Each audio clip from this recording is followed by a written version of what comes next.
Magandang araw sa lahat ng Panginoong magmamanok. Sa mga katanungan na nakikita ko galing sa YouTube channel, Sabong channel, Sabong forum, samot-sari ang katanungan. So, may tungkol sa kalusugan, may tungkol sa pangingitlog, may tungkol sa breeding. Subukan natin bigyan ng sharing dito sa iba't ibang issues na ito. Halimbawa, nakalagay dito, excellence user lang. Bakit daw ginagamit o pinoprograma ang Excelvac coryza o kaya Excelvac fall cholera ng 6 to 10 weeks? Alam mo kaibigan, may solid na technical basis kung bakit 6 to 10 weeks ang Excelvac coryza at ang Excelvac fall cholera. Ang manok kasi may tinatawag na immunocompetence. Ito yung abilidad ng manok na mag-respond sa bakuna. Pag ang ginagamit na bakuna ay nanggaling sa virus, ito yung mga virus vaccines or vaccine viruses, ang response pag local immunity is 24 to 72 hours. Ibig sabihin, local immunity, yan ay sa mata, sa ilong, sa lalamunan. So, may security guard kaagad pag local immunity ang vaccine virus. Pag yan naman ay pumasok sa loob ng katawan, in about 2 to 4 weeks, ay nandun na sa dugo yung antibodies ng vaccine virus. Ang Excelvac coryza at ang Excelvac fall cholera, ang tawag sa kanila ay mga bacterin. Sila ay galing sa bakterya. Bakterya ng fall cholera, bakterya ng coryza ang pinanggalingan. Pagdating sa mga bakuna na galing sa bakterya, ang height of immunocompetence o yung abilidad ng manok na mag-respond sa bakuna na galing sa bakterya ay 6 to 10 weeks. Kaya dyan itinatiming ang pagbibigay ng Excelvac coryza o kaya Excelvac fall cholera. Dahil ang response na galing sa bacterin o yung bakuna na galing sa bakterya ay mas mababa kaysa sa response na galing doon sa bakuna na galing sa virus. So, dahil mas mababa ang abilidad ng bacterin na mag-stimulate ng response doon sa manok, mas mainam i-timing natin siya kung saan napakataas ang age ng manok para mag-respond doon sa bakuna.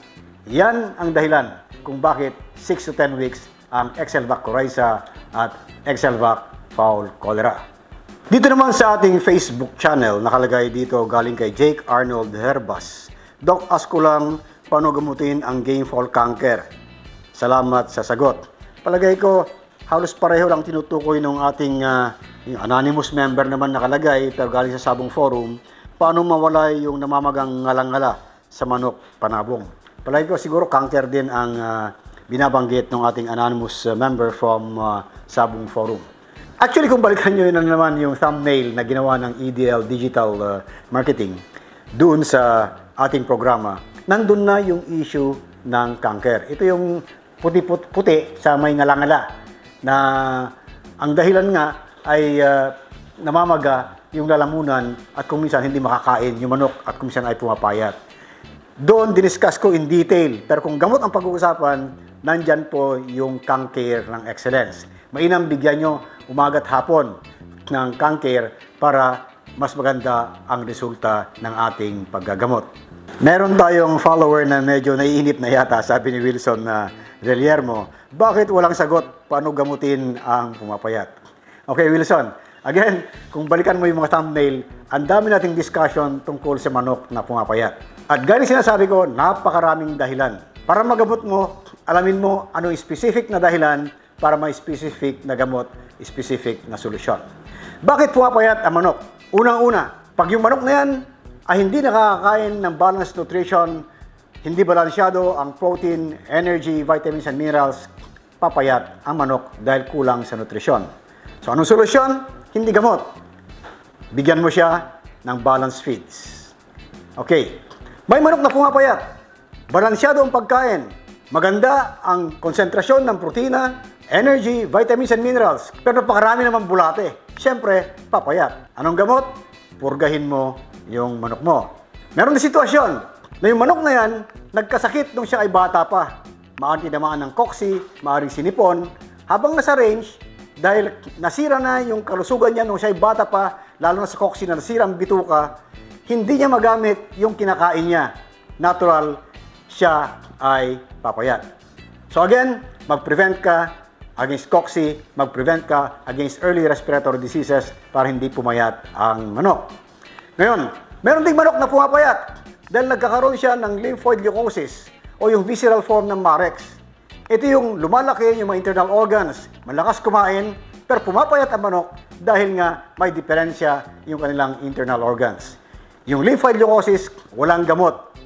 Yan ay usually sumasama sa genetics ng manok na i-breed in yan, so breed out mo. Ibig sabihin, ikal mo yung breeder mo, lalo na yung inahin na nagpapasa ng lymphoid leukosis. Ang Marex naman, wala rin gamot. Merong bakuna, pero siyempre, ibakuna yan sa day 1 sa hatchery.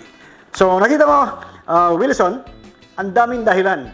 Alamin mo lang yung specific para makapagbigay ka ng specific na gamot at solusyon.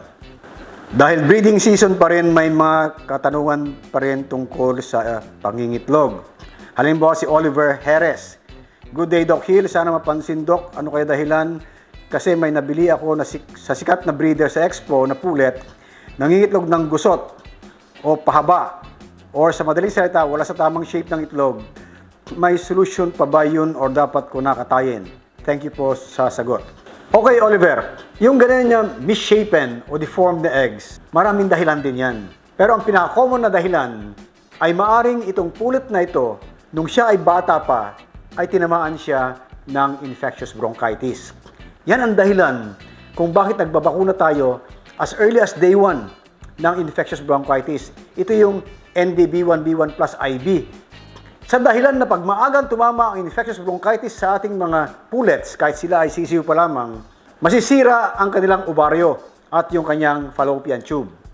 Kaya pag laki niya, dalawang bagay. False layer siya, ibig sabihin, magandang tignan, malaki ang palong, pero hindi mangingitlog.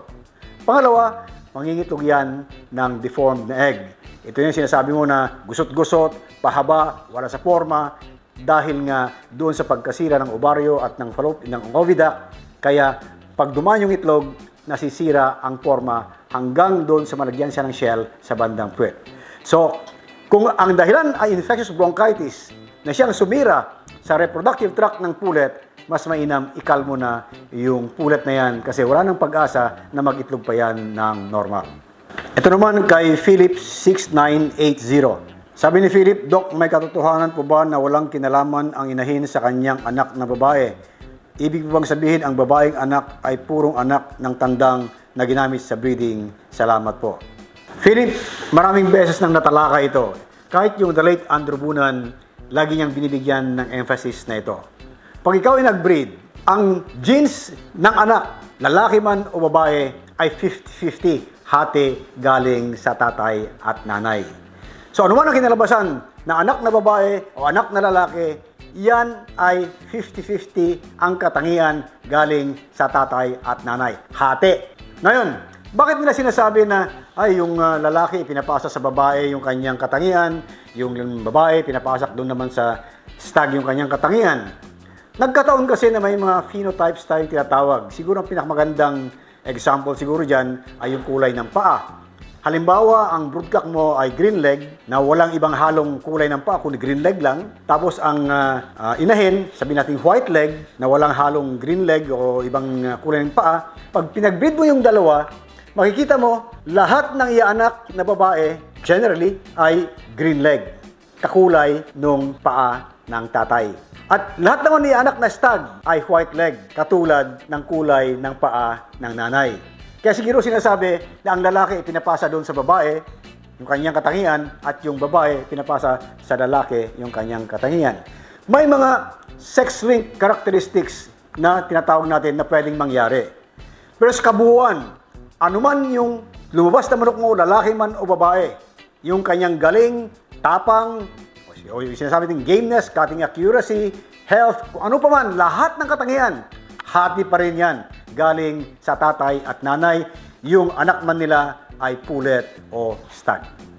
Mga kaibigan, interesting yung ating mga topics dahil maraming fields ang pinag-uusapan at yung ibang mga katanungan dito ay sasagutin natin sa mga susunod na episodes ng ating programa. Huwag lang kalimutan mag-like, share, subscribe at pindutin ang notification button para lagi kayong updated sa mga forthcoming issues na i-discuss pa natin. At gaya ng lagi natin sinasabi, sa performance ng ating mamanok, pambreeding man o panlaban, health is always number one.